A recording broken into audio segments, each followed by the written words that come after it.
Yeah, Kyle just called me, one of Larry's good friends. Just, staying in touch, seeing how life's going. He worked with Larry at the shop, at the bike shop. Like, he's deeply involved in trying to help clear out Larry's stuff and all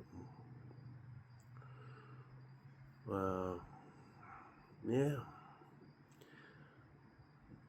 Comes to Larry and his death, you're going to forever play the what if game in that scenario. Scott, like I told him for a year and a half, go see a cardiologist, get checked out.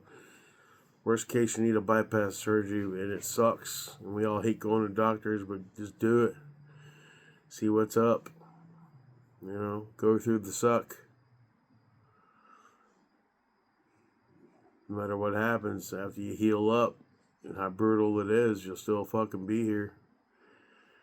Health insurance costs what it costs, and I think it came down to this dudes. None of us want to be poked and prodded and cut open, and I get it. But with Larry, it was just a bunch of rocks on a dark road at the wrong place at the wrong fucking time on a road he drove 1,000 times before. And the more I hear about his death, the less I think of. I heard he was probably pretty tipsy. Especially he came into a bunch of money I didn't know about. But that might have fueled his drinking because he could afford to drink more. But I don't know. You encounter some dark rocks on the road out of nowhere doing 70, 80 miles an hour on a road with no lights. Reaction time doesn't really become a thing anymore. It's, oh fuck, what's that? Boom, straight to a tree, bam. Kyle said, based on the autopsy, he died very quick. His shoulder was caved in and broken. He had a cut that slit through his carotid artery, so he probably bled out wicked fast.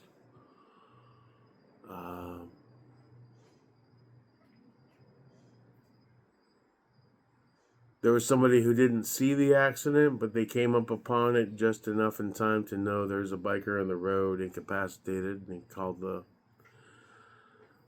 paramedics and the cops. From everything I'm being told, Larry didn't suffer. It was more instantaneous. His whole chest was crushed in, his shoulder was all fucked up.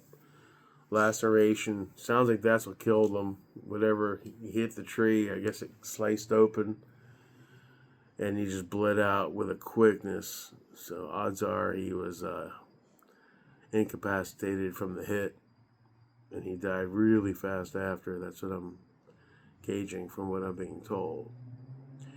I guess that's something. He didn't suffer, but fuck, man, it's no solace. It's no solace. Fucking Larry, he was a puzzle wrapped in an enigma kind of guy, man. He was dealing with a lot of shit. Surviving, adventuring. And honestly, if we could bring him back from the dead for a minute or two to ask him, that's how he would have wanted to have gone. He lived and died by the road on the bike. That was it. And sometimes you just can't make sense out of weird shit like this. You just can't. Why do some people survive certain things and some people don't? There's no rhyme or reason to it, really. It sucks. But, I was telling Kyle, Kyle's busy as fuck.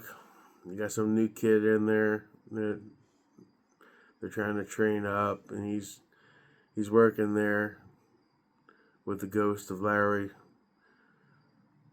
right beside him. It's tough. My heart goes out to the dude. He's like, dude, whenever you want to talk, just give me a call, brother. It's good to hear from you.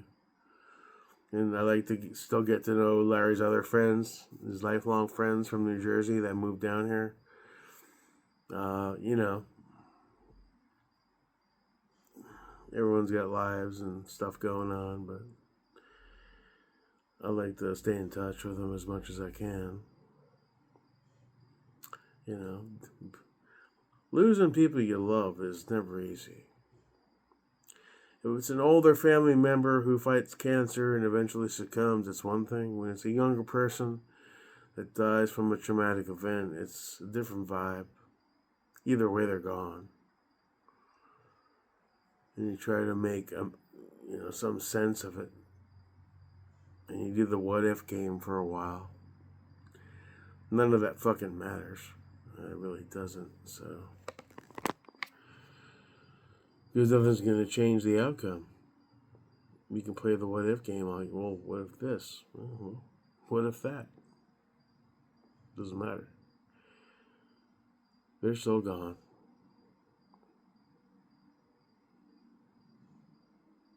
Yeah. And that's been life. I mean, fuck. I'm 51 years old. I've buried a good number of family members I loved and cared about. A bunch of friends have died in my time. Dogs, aplenty. Heart and soul crushed every time. But the one solace is, despite the horror of that and all of that, is eventually you accept it and you learn to pick yourself back up depending on the loss. And you keep on pushing, and then you smile again, you laugh again, because, you're still fucking here. It always comes back to that. I'm still here. I'm going to keep doing what I was doing and doing what I should be doing and be happy for as long as I can until my ticket gets punched. And then fuck it. Somebody else's motherfucking problem. But that's all I have to say about that. All right. I think it's time for some terminal list. It's running on a loop now. Scott, it's on mute. Let it run. Keep those numbers pumping.